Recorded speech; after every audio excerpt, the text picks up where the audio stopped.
धमाके से जुड़ी हुई आपको बता दें, बताया जा रहा है कि जो धमाका हुआ था वो हड़बड़ी और जल्दबाजी में हुआ और दिल्ली के अस्पतालों को टारगेट करना चाहता था। आतंकी भीड़भाड़ वाली जगह और अस्पतालों में धमाके की साजिश थी। लाल किले के पास ब्लास्ट नहीं करना चाहता था और ऐसी कोई प्लानिंग नहीं थी। जो भीड़भाड़ वाले अस्पताल होते हैं, हो सकता है वहां पर उनकी जाने की प्लानिंग थी। ऐसे में अब बड़ा सवाल यही कि दिल्ली के कौन कौन से इलाकों की रेकी इन लोगों ने की थी, कहां कहां धमाके की तैयारी थी।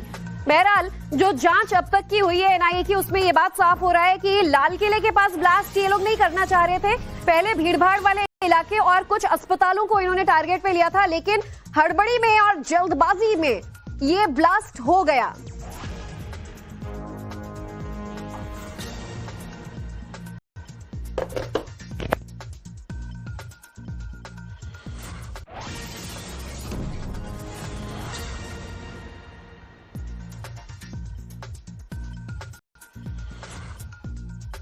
देखिए, अब जिस तरीके से जांच में आशंकाएं थी वो भी खबरें जो हैं वो अब तब्दील होती चली जा रही हैं कि निश्चित तौर पर इन लोगों की प्लानिंग थी दिल्ली में और सीरियल धमाकों को अंजाम देने की।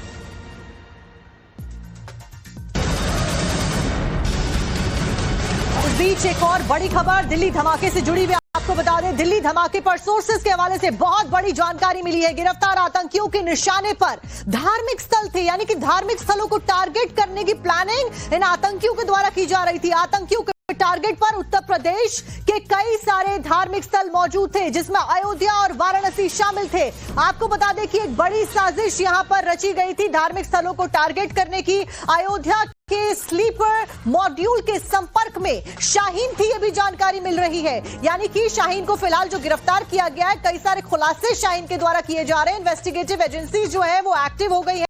इसी के साथ साथ में कई सारे तार जो है वो जुड़ते हुए नजर आ रहे हैं। लेकिन ये बहुत बड़ा खुलासा हुआ है कि जो धार्मिक स्थल थे, जो होली प्लेसेस थी, जो स्पिरिचुअल स्थान थे, उनको टारगेट करने की मंशा इनके द्वारा थी और उसी मंशा के तहत ये प्लानिंग प्लॉटिंग कर रहे थे। और एक दो नहीं बल्कि पूरा का पूरा जो इनका नेक्सस है उनके द्वारा इस प्लानिंग प्लॉटिंग को किया जा रहा था। और आप सोचिए कि अयोध्या हुआ, वाराणसी हुआ, धार्मिक स्थल यहां पर है और इन्हीं धार्मिक स्थलों को टारगेट करने की प्लानिंग इनके द्वारा की जा रही थी। अयोध्या में तो इस बार रिकॉर्ड तोड़ जो तमाम जो श्रद्धालु हैं वो पहुंचे हैं दर्शन करने के लिए रामलला के। साथ साथ में वाराणसी का रुख भी बड़ी तादाद में जो हिंदू श्रद्धालु हैं खास करके उनके द्वारा किया जाता है। ऐसे में ये बहुत बड़ा खुलासा है जो हुआ है।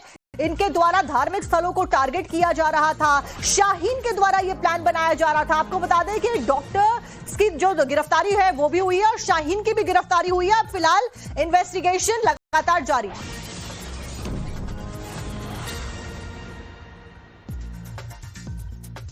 इस बीच आपको यह भी बता दें कि लाल किले की पार्किंग का एक और नया सीसीटीवी वीडियो सामने आया। सीसीटीवी में साफ दिखाई दे रहा है उमर, यानी कि उमर वो व्यक्ति जो कि i10 गाड़ी को लेकर आया था, जिसके कई सारे वीडियो सामने आ रहे हैं। उसने 10 दिन तक अल्फरा यूनिवर्सिटी में यहां पर अपनी गाड़ी को पार्क रखा था। उसका एक ताजा सीसीटीवी वीडियो सामने आया जो कि आप अपनी स्क्रीन पर देख रहे हैं। 10 नवंबर को दोपहर से शाम तक पार्किंग में यह गाड़ी के साथ में मौजूद रहता है।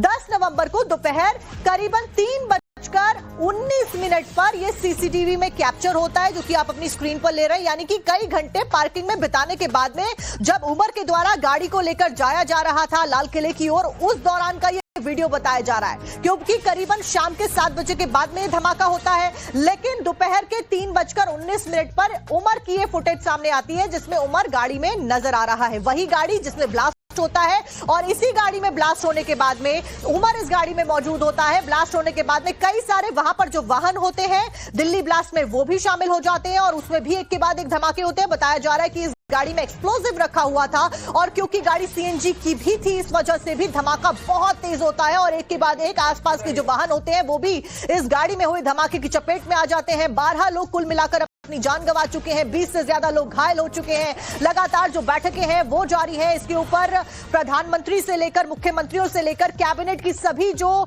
मंत्री हैं वो एक्टिवली इसके ऊपर मीटिंग करते हुए नजर आ रहे हैं। आज भी कैबिनेट की काउंसिल की मीटिंग है, सिक्योरिटी रिव्यू किया जाएगा और एक बड़ा प्लान इस मीटिंग के बाद में तैयार किया जा सकता है।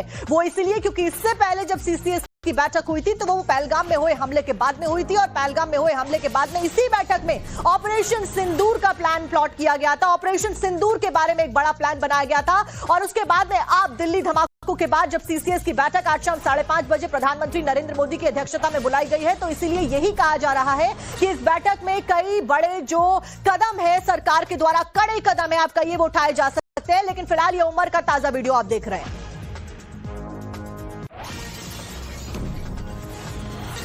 और इसी खबर के ऊपर ज्यादा जानकारी लेकर हमारे साथ में हमारे सहयोगी अमित जुड़ चुके हैं। अमित, फिलहाल क्या कुछ अपडेट है? एक के बाद एक नए जो वीडियोस हैं वो सामने आ रहे हैं, लेकिन बड़ी बात यह है कि धार्मिक स्थलों को पर्टिकुलरली टारगेट करने की मंशा इनकी थी और भी ऐसे कितने खुलासे हैं जो हो रहे हैं? नहीं, देखिए, सबसे बड़ी बात कि ये जो है करीब 209 मिनट वो पार्किंग में मौजूद था डॉक्टर उमर, और ये पूरे अगर आप देखिए तो करीब 11 घंटे का जो समय है, क्योंकि ये बात जानकारी में आ गई थी कि उसको पुलिस तलाश रही है और जम्मू कश्मीर, यूपी और फरीदाबाद अगर पुलिस की बात करिए तो उसके राज खुल गए थे। जो छापेमारी हुई जिसमें शाहीन और मुजम्मिल पकड़े जाने के बाद जो चौथी कड़ी के तौर पर पुलिस के निशाने पर वो था और उसको इस बात का एहसास हो गया था कि वो पकड़ा जाएगा तो वो वहां से फरार हो गया। लेकिन जो साथ में 80 किलो करीब 80 किलो विस्फोटक उसकी गाड़ी में मौजूद था और इसीलिए कहा जा रहा है कि ये पूरी तरह से प्लान्ड वे में नहीं था, उसके निशाने पर ये सब जगह थी, उनका एक बड़ा प्लानिंग था और इसीलिए करीब 3000 किलो अमोनियम नाइट्रेट जो है वो पाया गया फरीदाबाद के 2 इलाके में, 2 जगहों पे, 2 घर में जो कि छिपा कर रखे गए थे। ये भी जानकारी मिल रही है कि इस तरह के एक और हाइड आउट हो सकते हैं, जगह हो सकता है जहां पर इसको छिपाया गया होगा। तो ऐसे में टारगेट पर उनके बहुत सारे थे, लेकिन उस समय वो सिर्फ बचने के फिराक में थे। जो शुरुआती जांच आ रही है, जो शुरुआती रिपोर्ट ये बता रहा है कि शुरुआत में वो बचने की कोशिश कर रहा था, उसकी कोशिश ये थी कि किस तरीके से वो बाहर निकले। और इसीलिए अगर आप देखिए जिस जगह में धमाका हुआ है वो जगह जो है वो चांदनी चौक के ठीक बगल में ही है। वो चांदनी चौक का इलाका बहुत भीड़ भाड़ होता है, वहां पर मंदिर था। उसका मकसद जो शुरुआत में लग रहा है कि वो धमाका करने का मकसद नहीं था, क्योंकि जब वो सुनहरी मस्जिद पार्किंग से बाहर निकला है, आगे निकलकर वो घूमकर वापस आता है। अगर उसको धमाका करना होता तो उसी जगह पर क्योंकि मंदिर के बगल से वो क्रॉस कर रहा था तो वो उस समय धमाका कर सकता था। लेकिन ये एक बड़ी बात है जो बता रहा है कि उसके खुलासे का इंतजार किया जा रहा है। अमित, इसी जानकारी के ऊपर हमारे साथ में हमारे सहयोगी मोहित और अनुज भी जुड़े हुए हैं, लेकिन इस बीच एक बड़ी ब्रेकिंग, एक बड़ा अपडेट दिल्ली धमाके से जुड़ा हुआ दर्शकों को बता दें। दिल्ली धमाके के केस में एनआईए की जांच हुई है और एनआईए की जांच के लिए एक टीम गठित कर दी गई है, यानी कि नेशनल इन्वेस्टिगेशन एजेंसी को पूरा जांच का जो जिम्मा है वो सौंप दिया गया है। एनआईए ने जांच के लिए 10 अधिकारियों की एक टीम बनाई है जो कि अलग अलग स्पॉट्स पर जाकर जो साक्ष्य है उसको जुटाकर इन्वेस्टिगेशन को आगे बढ़ाएगी। वहीं इस सबके बीच में एनआईए के एडीजी विजय सखारे के नेतृत्व में जांच टीम गठित की गई है। स्पेशल टीम में कौन कौन है ये भी आपको बता देते हैं। स्पेशल टीम में आईजी को रखा गया है, 2 डीआईजी और 3 एसपी रैंक के अफसर भी शामिल है। एनआईए डीजी और आईबी चीफ्स के साथ में मीटिंग मौजूदा वक्त में जारी है। इसी खबर के ऊपर ज्यादा जानकारी लेकर मोहित ओम मेरे सहयोगी ग्राउंड जीरो से जुड़े हुए। मोहित, फिलहाल क्या कुछ अपडेट है, ताजा अपडेट दीजिए और साथ साथ में ये भी बताइए कि आखिरकार जिस पार्किंग में गाड़ी को आखिरी टाइम में स्पॉट किया गया है उस पार्किंग की सुरक्षा व्यवस्था के ऊपर भी तो सवाल खड़े होते हैं कि इतना एक्सप्लोजिव लेकर ये जो व्यक्ति उमर है, डॉक्टर उमर, ये पार्किंग में मौजूद था और किसी को पता भी नहीं चला। देखिए, जहां तक पार्किंग की बात है तो आमतौर पे पार्किंग में गाड़ी जो जाती है वो सिर्फ पर्ची कटवाती है और सीधा पार्किंग लॉट में जाके खड़ी हो जाती है। और हमने कई जगहों पे पार्किंग में देखा ये नॉर्मल प्रोसेस होता है, इसलिए इसी का फायदा उठाकर यहाँ पर उमर जो है वो छुपने की कोशिश कर रहा था और 3 घंटे उस जगह पे रहा जहां से उसको ब्लास्ट करना था। वहां से महज 1 किलोमीटर की दूरी पे था, लेकिन उसने रास्ता तय किया कि वो सुनहरी मार्केट से निकलता है, रिंग रोड की तरफ जाता है और रिंग रोड से सीधा वो मरकट वाले बाबा कश्मीरी गेट की तरफ से लाल किले की तरफ आता है।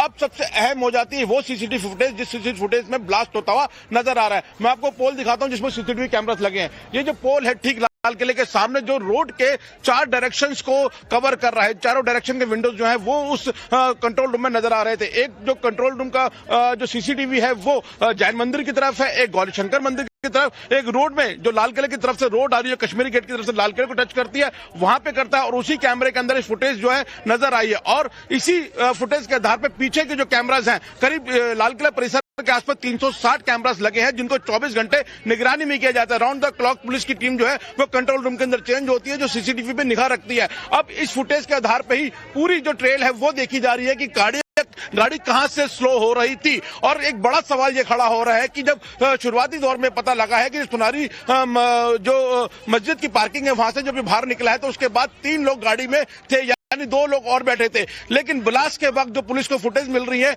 उसमें पता लग रहा है कि एक ही शख्स गाड़ी के अंदर था। तो आखिर 3 लोग थे तो 2 लोग गाड़ी से कब उतरे, अब इसकी फॉरेंसिक जांच होगी। और ये फुटेज बहुत ज्यादा इंपॉर्टेंट हो गया है पुलिस के लिए कि जिस वक्त ब्लास्ट हुआ था उस दौरान गाड़ी किस तरीके से स्लो थी, क्योंकि गाड़ी के आगे जो ट्रैफिक है वो थोड़ा क्लियर नजर आ रहा है, लेकिन उसके बावजूद गाड़ी यहाँ स्लो क्यों थी। क्या ये सोचा समझा एक पैनिक अटैक है, क्या कहेंगे सोचा समझा अटैक था। तो इसको लेके अब जो है पुलिस की जांच काफी तेज हो रही है और एनआईए इस मामले में पूरी जांच कर रही है। और कल हमने देखा कि किस तरीके से एनआईए की टीम जो है एक बड़ी टीम इस पूरी रोड पे घूमती हुई नजर आई थी और यहां से अलग अलग सबूत इकट्ठे करे थे। करीब 42 एविडेंस जो है उन्होंने कलेक्ट करे थे, उनके स्वैब लिए हैं और उसके आधार पर अब जो है पूरी साइंटिफिक रिपोर्ट एक तैयार होगी। तो फिलहाल ये जो पोल दिख रहे हैं, जो सीसीटीवी कैमरास का आपको दिख रहा है, बिल्कुल पोल कई सारे सवाल खड़े होना लाजमी है, क्योंकि लाल किला वो प्राचीर जहां से प्रधानमंत्री नरेंद्र मोदी स्वतंत्रता दिवस पर हर साल एक मैसेज देते हैं, संबोधित करते हैं, सुरक्षा हो चाहे कोई भी मुद्दा हो। लेकिन इस सब के बीच में दिल्ली ब्लास्ट केस में जांच बहुत ज्यादा तेजी के साथ में चल रही है।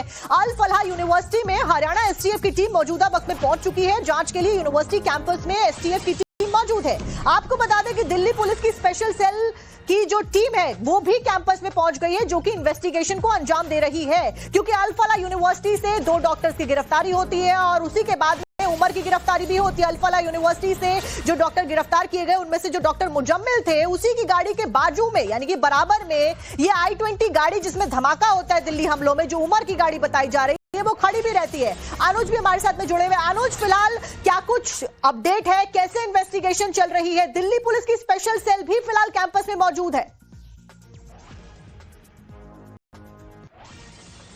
जी बिल्कुल, क्योंकि जो अल फलाह यूनिवर्सिटी है कहीं ना कहीं उसके तार साफ तौर पे दिल्ली ब्लास्ट से जुड़ते हुए दिख रहे हैं और यही वजह है कि दिल्ली पुलिस की स्पेशल सेल की एक टीम जो है वो कल भी अल फलाह यूनिवर्सिटी गई थी और आज दोबारा एक टीम जो है वो वहां पर गई हुई है। जाहिर तौर पर डॉक्टरों का ये जो पूरा नेक्सस था, जो पूरा मॉड्यूल था, जिस तरीके से काम कर रहा था और के तार जिस तरीके से जांच के बाद कहीं ना कहीं आगे तक जुड़ते जा रहे हैं, उसको खंगालने के लिए ये टीम जो है वहां पर गई हुई है। इस पूरे मामले में कई और संदिग्ध हैं, कई और किरदार हैं जिनके बारे में पता लगाना है और इसी को लेकर जो स्पेशल सेल की एक टीम है वो फिलहाल अल फलाह यूनिवर्सिटी पहुंची हुई है। निश्चित तौर पर ये पता लगाने की कवायद की जाएगी कि आखिरकार डॉक्टर उमर जो था वो किन किन लोगों के कांटेक्ट में था, संपर्क में था, क्योंकि कुछ नाम जो हैं वो स्पेशल सेल को पता चले हैं। जाहिर तौर पर उन लोगों से भी पूछताछ की जाएगी और जानकारियां इकट्ठा करने की कवायद की जाएगी। जिस तरीके से जांच के दौरान ये बात सामने आ रही है कि हो सकता है हड़बड़ी में ये ब्लास्ट जो है उसे अंजाम दिया गया था, तो ऐसे में उनकी पूरी योजना क्या थी, कहां किन किन जगहों को टारगेट करना था, इसको लेकर भी जांच जरूरी है। और इसी वजह से चूंकि आपको यहाँ पर रोकते हुए अभिषेक का एक बार रुक कर लेते हैं। हमारे सहयोगी अभिषेक सीधे अल फलाह यूनिवर्सिटी के कैंपस से हमारे साथ में जुड़ गए। अभिषेक, क्या कुछ फिलहाल हो रहा है? बड़ी टीमें, सिक्योरिटी एजेंसीज, तमाम जो एजेंसीज हैं वो अपना वर्क करती हुई नजर आ रही है। ऐसे में क्या कुछ अपडेट मिल रही है, कैसे इन्वेस्टिगेशन को किया जा रहा है? देखिए, बिल्कुल हरियाणा एसटीएफ की टीम अब से कुछ देर पहले पहुंची थी और दिल्ली पुलिस की स्पेशल सेल भी अब यहां पर पहुंची है। दिल्ली पुलिस की स्पेशल सेल अभी अंदर मौजूद है। एक ट्रक भी यहां पर हरियाणा पुलिस के अंदर गई है। अब वो किस लिए गई है वो थोड़ी देर बाद साफ हो पाएगा। अंदर जांच अभी भी चल रही है और कल जिस तरीके से खबर आई थी 6 लोगों को डिटेन किया गया था, उसके बाद क्या और लोगों को आज डिटेन किया जाएगा, ये एक बहुत बड़ा सवाल है। क्योंकि अभी जो ट्रक गई है हरियाणा पुलिस की वो अपने आप में कई बड़े सवाल जो है वो खड़े करती है। इसके अलावा हरियाणा पुलिस, फरीदाबाद पुलिस की बहुत बहुत सारी जो टीमें हैं वो अभी यहाँ धौज गांव में मौजूद है। इसके अलावा लोकल इंटेलिजेंस यूनिट भी लगातार मॉनिटरिंग कर रही है। तो दिल्ली पुलिस की स्पेशल सेल, हरियाणा एसटीएफ और फरीदाबाद पुलिस तीनों इस वक्त यहां पर अल-फलाह यूनिवर्सिटी कैंपस और कैंपस के बाहर मौजूद है और लगातार जो इन्वेस्टिगेशन है पूरे मामले की वो अभी की जा रही है। कई सारे सवाल हैं जिनका जवाब अभी आना बाकी है। यही कारण है कि तमाम एजेंसियां जो हैं वो एक साथ मिलकर काम कर रही हैं। क्या कुछ इसके ऊपर स्पेसिफिकेशन सामने आया, क्या कुछ वो कहते हुए नजर आए? क्योंकि आपकी यूनिवर्सिटी में जो प्रोफेसर जो डॉक्टर स्टूडेंट्स को पढ़ा रहे हैं, उनको आगे की ओर बढ़ा रहे हैं, उनकी खुद की मानसिकता ऐसी है जो एक्सप्लोजिव लेकर चल रहे हैं, जो इस तरीके की प्लानिंग प्लॉटिंग कर रहे हैं, धार्मिक स्थलों को टारगेट कर रहे हैं, पुलिस उनको गिरफ्तार करके लेके जा रही है, एसटीएफ की टीम आपकी यूनिवर्सिटी में बैठी हुई है, प्रशासन इसके ऊपर क्या कुछ कह रहा है जो यूनिवर्सिटी का है? देखिए, हमने कई बार बात करने की कोशिश की यूनिवर्सिटी प्रशासन से, लेकिन उनके तरफ से कोई जवाब नहीं आया। वो अभी बात करने से कतरा रहे हैं, परहेज कर रहे हैं। आखिर इसके पीछे कारण क्या है, ये भी एक बहुत बड़ा सवाल है, क्योंकि प्रशासन को, यूनिवर्सिटी प्रशासन को ये साफ करना पड़ेगा कि आखिर अंदर इस तरीके से अगर ये चल रहा था पूरा टेरर मॉड्यूल, तो आखिर यूनिवर्सिटी प्रशासन को इसकी जानकारी क्यों नहीं थी, और अगर जानकारी थी भी तो उन्होंने बात जो है ये बताई क्यों नहीं थी। तो बहुत बड़े सवाल हैं जिनका जवाब यहाँ पर जो एजेंसियां हैं वो ढूंढ रही है। लेकिन सबसे बड़ी इस वक्त की जो खबर है वो ये है कि दिल्ली पुलिस की स्पेशल सेल, हरियाणा एसटीएफ अंदर मौजूद है, जांच कर रही है। और अब देखना पड़ेगा कि आज जो ट्रक गई है हरियाणा पुलिस की, उसके साथ जो है उसमें क्या कुछ निकल के सामने आता है। क्या कुछ और लोगों को डिटेन किया जाएगा, कुछ सामान अंदर से जब्त किया जाएगा, वो कुछ बड़े सवाल हैं जिनका जवाब अभी आना बाकी है। हमारे साथ अमित भी हमारे साथ जुड़े हुए। अमित, फिलहाल पॉलिटिकली अगर इस पूरे इंसिडेंट को समझा जाए तो लाल किला देश की राजधानी में, और वहां वो जगह जहां से प्रधानमंत्री संबोधन देते हैं, जनता को संबोधित करते हैं, और कई सारी महत्वपूर्ण बातें, चाहे वो टेररिज्म के खिलाफ हो या फिर वो इस तरीके की साजिश हो, उसके खिलाफ वो हमेशा से देते आए हैं। ऐसे में एक बड़ी प्लानिंग इनके द्वारा की गई। अब आज सीसीएस की मीटिंग है, इससे पहले तब हुई थी मीटिंग जब ऑपरेशन सिंदूर को लेकर प्लानिंग की गई थी। क्या आज भी एक बड़ा मैसिव प्लान सरकार के द्वारा, एक बड़ा कदम उठाया जा सकता है?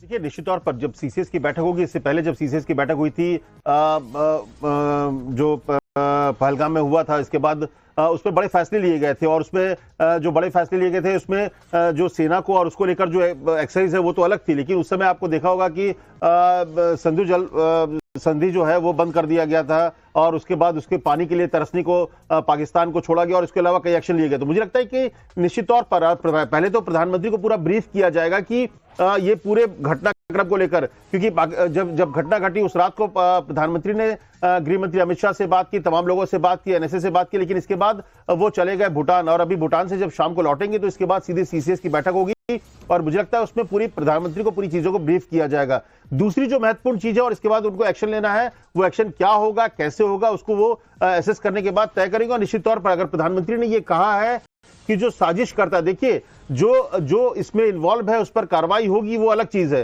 लेकिन जब वो कहते हैं कि साजिश करता, तो उसको समझना पड़ेगा। प्रधानमंत्री के भाषण को हमेशा अगर आप डिकोड करेंगे तो प्रधानमंत्री की अगली कार्रवाई के बारे में आपको अंदाजा हो जाता है। और यही बात प्रधानमंत्री ने जो कही कि साजिशकर्ताओं को छोड़ा नहीं जाएगा, बख्शा नहीं जाएगा, तो निश्चित तौर पर एक बड़ा प्लान है। लेकिन मुझे लगता है कि फिलहाल जो कल गृह मंत्री ने 2 लगातार बैठकें की, अभी भी बैठकें कर रही है, उसमें जो फोकस एरिया ये है कि ये जो पूरा नेटवर्क है, अभी 4 डॉक्टर थे, इसके बाद डॉक्टर परवेज, डॉक्टर शाहीन के जो भाई उसको गिरफ्तार किया गया है। तो ये जो पूरा नेटवर्क है, इनके पास एक लैपटॉप मिला है जो पुलिस के कब्जे में है, उसकी जांच हो रही है, कुछ मोबाइल फोन मिले हैं, कोई व्हाट्सएप ग्रुप के बारे में हो रही है। तो अभी जिस तरह से वो धमाका भले ही हड़बड़ में किया गया हो, वहां पर करीब 9 लोगों की जान चली गई है। तो ऐसे में पहला जो फोकस है कि उनके पूरे क्या कुछ खुलासे इस डेटा से होते हैं जो लैपटॉप से बाहर आएगा। इस बीच एक बड़ी ब्रेकिंग आपको बता दें, लेडी डॉक्टर के एक्स हस्बैंड से पूछताछ की जा रही है। डॉक्टर जफर हयात से पूछताछ फिलहाल क्राइम ब्रांच की टीम के द्वारा की जा रही। लेडी आतंकी शाहीन को गिरफ्तार किया गया था, और शाहीन का जो पूर्व पति है, एक्स हस्बैंड है जफर, उससे फिलहाल पुलिस की टीम, क्राइम ब्रांच की टीम तमाम जो सवाल है वो पूछ रही है लेडी डॉक्टर को लेकर कि क्या कुछ उसके बिहेवियर थे, क्योंकि अगर पति, एक्स पति जो है वो उसके साथ रहा है, कितने समय तक हो रहा है, ऐसे में दोनों के बीच में क्या कुछ बातचीत होती थी, शाहीन का बिहेवियर कैसा था, और क्या ऐसी गतिविधियों में वो पहले भी संलिप्त रही है। है? ऐसे तमाम सवाल जो है वो खड़े हो रहे हैं और यही कारण है कि अब ये जो आतंकी गिरफ्तार किए गए हैं, ये जो डॉक्टर्स की लंबी लिस्ट जो सामने आ गई है, जो कि आतंकी षड्यंत्र में शामिल थे, आतंकी गतिविधियों में शामिल थे, ऐसे आरोपों के तहत इनसे इन्वेस्टिगेशन की जा रही है। अब इस सब के बीच में शाहीन के पति से भी पूछताछ हो रही है। इस सब के बीच में एक और बड़ी ब्रेकिंग, कश्मीर में अब तक का सबसे बड़ा ऑपरेशन चलाया जा रहा है। एक साथ में 400 ठिकानों को घेर लिया गया है। 200 ठिकानों पर पुलिस की रेड लगातार जारी है। इसमें अब तक 500 से ज्यादा संदिग्ध जो हैं उनसे पूछताछ की जा चुकी है। मौजूदा वक्त में भी ये मैसिव ऑपरेशन चलाया जा रहा है। जो कुछ भी फिलहाल दिल्ली में हुआ, दिल्ली को जो दहलाने की कोशिश की गई, यानी कि देश की राजधानी में जो ब्लास्ट हुआ, उसके तार पहलगाम से जुड़ते हुए नजर आए, यानी कि जम्मू कश्मीर से जुड़ते हुए नजर आए। और यही कारण रहा कि जम्मू कश्मीर में सबसे बड़ा ऑपरेशन चलाया जा रहा है। आज की इस वक्त की सबसे बड़ी ब्रेकिंग यही है, यानी कि सरकार और तमाम जो इन्वेस्टिगेटिव एजेंसीज है वो बहुत एक्टिवली मैसिव स्केल पर काम कर रही है। सीसीएस की बैठक से पहले ये इस वक्त की सबसे बड़ी खबर है और सबसे बड़ा ऑपरेशन है जम्मू कश्मीर का जो अब तक चलाया गया है। यानी कि पहलगाम में जो आतंकी हमला हुआ उसके बाद अगर देखा जाए तो सबसे बड़ा ऑपरेशन मौजूदा वक्त में चलाया जा रहा है। एक साथ 400 जगहों पर 400 ठिकानों को घेर लिया गया है और 200 ठिकानों पर पुलिस की रेड जारी है। इन्वेस्टिगेटिव एजेंसी, सुरक्षा बल सभी मौके पर मौजूद हैं। कई जगहों को कॉर्डन ऑफ भी किया गया है। अब तक 500 से ज्यादा संदिग्धों को हिरासत में लेकर, यानी कि जिनकी गतिविधियों के ऊपर पुलिस को, प्रशासन को या इन्वेस्टिगेटिव एजेंसीज को जरा सा भी आप सोचिए शक था, उन सभी को हिरासत में लेकर मौजूदा वक्त में पूछताछ जारी है। ज्यादा से ज्यादा जो संदिग्ध है उनको हिरासत में लिया जा रहा है और अभी भी, यानी कि करंट टाइमिंग में भी ये ऑपरेशंस बड़े स्केल पर जम्मू कश्मीर में चलाए जा रहे हैं। आखिरकार दिल्ली धमाके में कौन कौन लोग शामिल है, दिल्ली धमाके का पहलगाम से क्या कुछ कनेक्शन है, ये जो डॉक्टर्स पकड़े जा रहे हैं इनका कश्मीर से क्या संबंध है और इनका ब्लास्ट से क्या संबंध है, ये वो सवाल है जो आज देश का हर इंसान पूछ रहा है, हर व्यक्ति पूछ रहा है। क्योंकि 12 मासूम लोगों की जान जा चुकी है दिल्ली धमाके में, जो अपने परिवार के साथ वहां पर मौजूद थे। कोई अपने रोजमर्रा की जिंदगी को आगे बढ़ाने के लिए वहां पर कामकाज कर रहा था, कोई अपने परिवार को घुमाने के लिए वहां पर आया था, कोई सिर्फ वहां पर चहलकदमी कर रहा था। 12 लोग अपनी जान गंवा चुके हैं। 20 से ज्यादा लोग इस पूरे ब्लास्ट में घायल हो चुके हैं, वो बेगुनाह लोग जिनकी कोई गलती भी नहीं थी।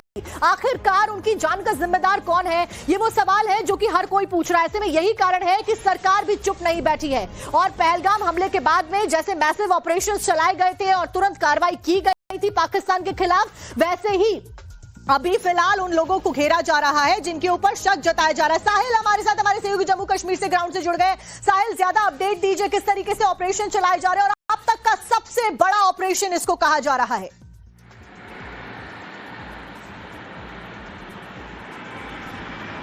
देखिए, सबसे बड़ा ये ऑपरेशन है जम्मू कश्मीर पुलिस का, जो कि पिछले 3 दिन से लगातार चल रहा है और इस ऑपरेशन में मुख्य रूप से दक्षिण कश्मीर के इलाकों में ऐसे व्यक्तियों की पूछताछ की जा रही है जो सस्पेक्ट्स है, जिन पे शक है और जो अंडर स्कैनर है। सबसे बड़ा ऑपरेशन जो है वो दक्षिण कश्मीर के कुलगाम में चलाया गया है, जहां पर 200 जगहों पर पिछले 3 से 4 दिनों के अंदर 400 से ज्यादा कोऑर्डिनेट सर्च ऑपरेशन अंजाम दिए गए हैं।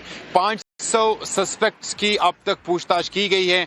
8 लोगों को डिटेन किया गया है, जिनको जो है अनंतनाग के सेंट्रल जेल शिफ्ट किया गया है। इसी तरह के ऑपरेशन अनंतनाग, शुपियां, पुलवामा इलाकों में चलाए जा रहे हैं, जहां पर जो जमाती इस्लामी प्रतिबंधित संगठन है उससे जुड़े लोगों के घरों पर छापामार कार्रवाई हो रही है। इसके साथ साथ आप देखेंगे तो जो जम्मू कश्मीर के नागरिक पीओके या पाकिस्तान आतंकी ट्रेनिंग के लिए गए थे 90 के दशक में, उनके जो कॉन्टैक्ट्स है यहाँ पे, उनके जो रिश्तेदार हैं वहाँ यहाँ पे, उनके घरों पर भी छापामार कार्रवाई हो रही है और कई लोगों को अभी तक जो है कहा जा रहा है, क्योंकि 500 जगहों पर 200 ठिकानों पर रेड चल रही है। इस बीच एक बड़ी ब्रेकिंग, आतंकी डॉक्टर उमर, अब तक की सबसे बड़ी ब्रेकिंग उमर से जुड़ी हुई आपको बता दें। डॉक्टर उमर की मां का डीएनए सैंपल लिया गया है, डीएनए सैंपल को जांच के लिए भेज दिया गया है, एम्स भेजा गया है सैंपल, और उमर फिदाइन था या फिर नहीं था ये जांच के बाद में पता चलेगा। आतंकी उमर मारा गया या फिर नहीं मारा गया, डीएनए जांच से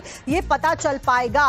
क्योंकि देखिए ये भी कहा जा रहा है कि गाड़ी में उमर मौजूद था, नहीं था, गाड़ी में 2 लोग और मौजूद थे, लास्ट कैमरा में ये पता चला था वीडियो में। उसके बाद ये कहा गया कि 2 लोग गाड़ी से उतर गए थे। अनुज ज्यादा जानकारी हमारे सहयोगी इसके ऊपर दे भी रहे थे, अभी ग्राउंड जीरो पर भी मौजूद हैं। अनुज, फिलहाल मां के सैंपल ले लिए गए हैं उमर के सैंपल के साथ में मैच करने के लिए, ताकि खुलासा हो सके कि क्या वाकई में उमर, जो कि एक बड़ा एक्सप्लोजिव कहा जा रहा है, इसका षड्यंत्र का जिसने रचा था वो कहा जा रहा है, वाकई वो मारा गया है इस गाड़ी में या नहीं मारा गया? क्योंकि आप अभी जानकारी भी दे रहे थे 2 लोगों को लेकर, और कि वो 2 लोग गाड़ी में बैठे थे या उतर गए थे, इसको लेकर भी सस्पेंस बरकरार है। अपडेट दीजिए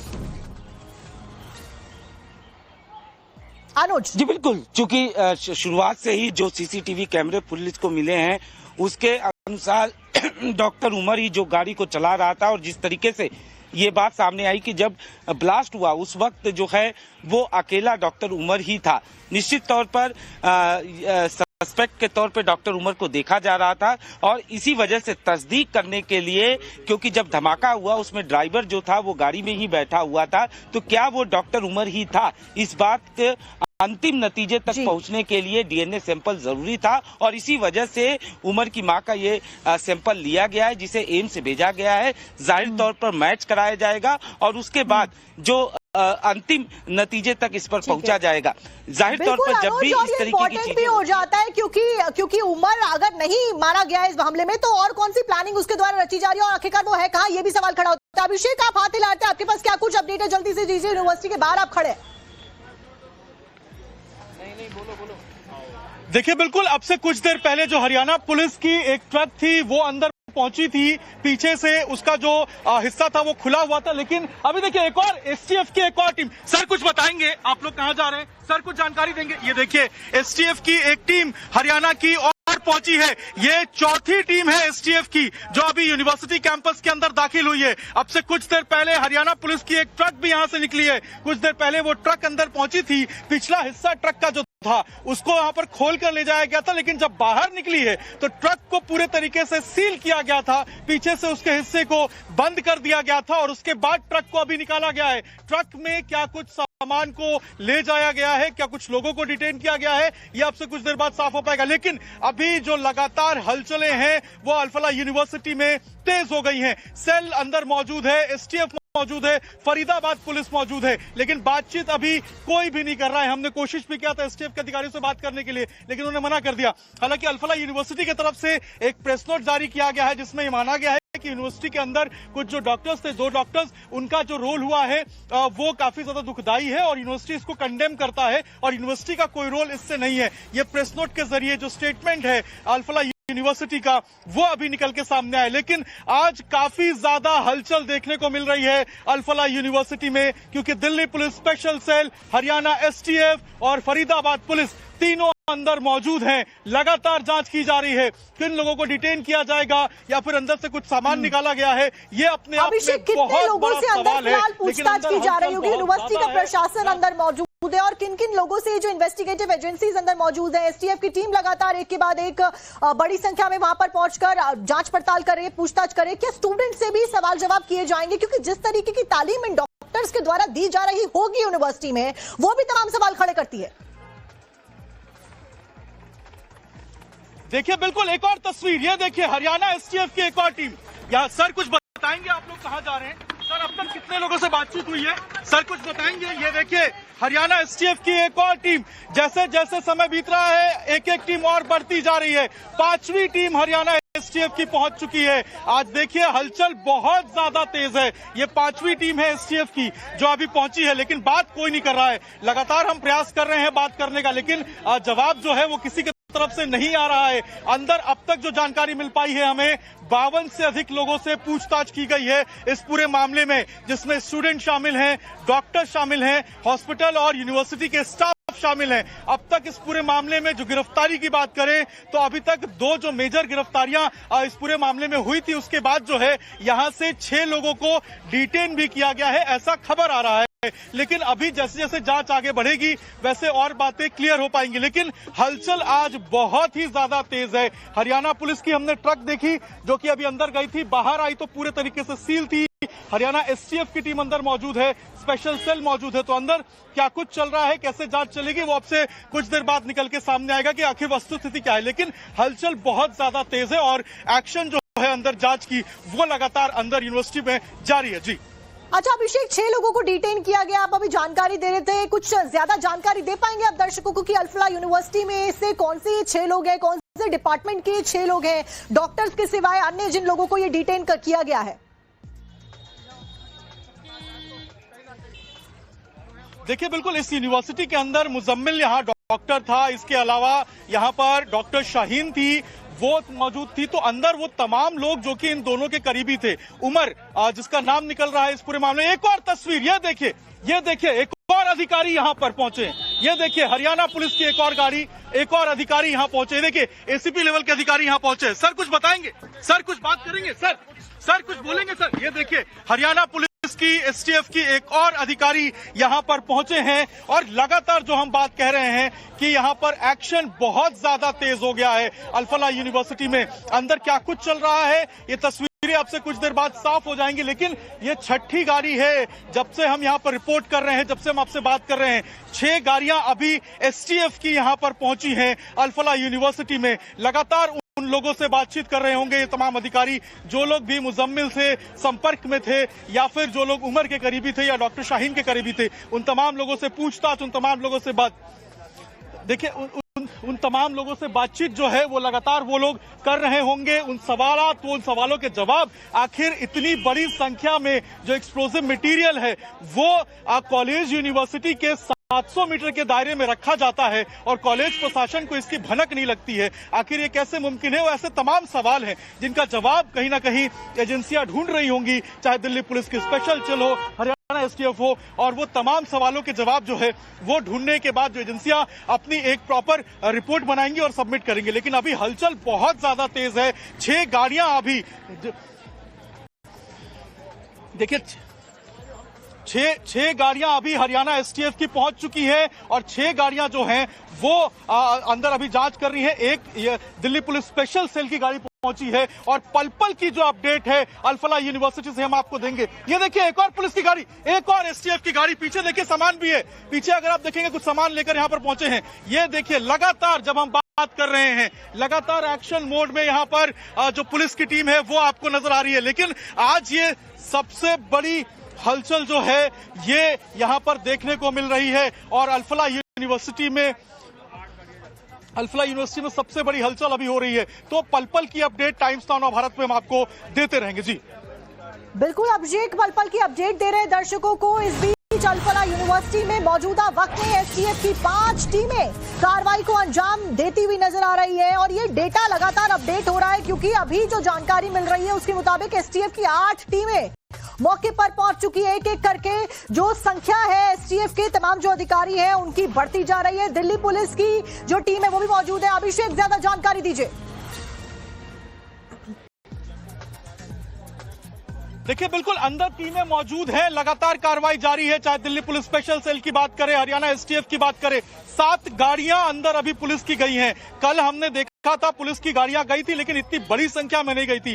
ट्रक गया है आज, समझिए आपकी ट्रक को जब ले जाया जा रहा था तो पीछे का जो हिस्सा था ट्रक का जिसमें सामान रखते हैं या लोग बैठते हैं उसको खुला लेकर गए थे, लेकिन जब वापस लेके आए हैं तो उसको पीछे से सील किया गया था। तो उसमें क्या कुछ सामान को जब्त किया गया है या कुछ लोगों को डिटेन करके ले गया गया है, ये अपने आप में बहुत बड़ा सवाल है। लेकिन जिस तरीके से गतिविधियां यहाँ पर बढ़ रही हैं, यूनिवर्सिटी कैंपस की एक तस्वीर दिखाइए, पूरा आपको रोड सुनसान नजर आएगा। अंदर की तस्वीर दिखाइए, देखिए पूरा रोड आपको यहाँ पर अभी सुनसान नजर आएगा और अंदर सिर्फ और सिर्फ जो हरियाणा एसटीएफ की टीम है वो मौजूद है, दिल्ली पुलिस की स्पेशल सेल मौजूद है, लोकल इंटेलिजेंस यूनिट की टीम मौजूद है और लगातार जो जांच है वो की जा रही है। पता किया जा रहा है कौन कौन से ऐसे लोग हैं जिनका रोल इस पूरे प्रकरण में निकलकर सामने आ रहा है। ये भी पता किया जा रहा है कि उमर और मुजम्मिल के और कितने करीबी किरदार है, क्योंकि लोगों को इस बात की जानकारी नहीं है कि आखिर इन लोगों ने ऐसे इतने बड़े एक्सप्लोसिव मटेरियल को कहां पर छिपाया था। यहां से 700 मीटर की दूरी पे जो एक घर है उसको रेंट पे लिया गया था और वहां पर कब्जे में लिया गया था। और एक गुस्सा भी लोगों के अंदर है कि आखिर इतनी बड़ी संख्या में एक्सप्लोसिव मटेरियल को कैसे कोई यहां से जो है वो ले जा सकता है। जब उमर यहां से 10 बजे निकला था जो बताया जा रहा है, उसके बाद वो दिल्ली पहुंचा। दिल्ली में लाल किले के पास पार्किंग में वो रुका हुआ था 3 घंटे तक और उसके बाद उसने जो बताया जा रहा है, जो हमारे सूत्र बता रहे हैं कि उसने टास्क को अंजाम दिया। तो ऐसे कई सवाल हैं, ऐसे कई किरदार हैं जिनका सामने आना अभिषेक, एक बेहद और जरूरी सवाल है। यहाँ पर खड़ा होता है, वो ये कि अल-फलाह यूनिवर्सिटी की जो वेबसाइट है, आज सुबह वो हैक हो जाती है। उस यूनिवर्सिटी की वेबसाइट, ऑफिशियल वेबसाइट को हैक कर लिया जाता है, चेतावनी उसके ऊपर लिख दी जाती है। सब तब होता है जब यूनिवर्सिटी के कर्मचारियों से पूछताछ हो रही है और यूनिवर्सिटी के 2 डॉक्टर्स को पकड़ा जाता है और उनके तार आतंकवादी संगठनों के साथ में जुड़े हुए पाए जाते हैं।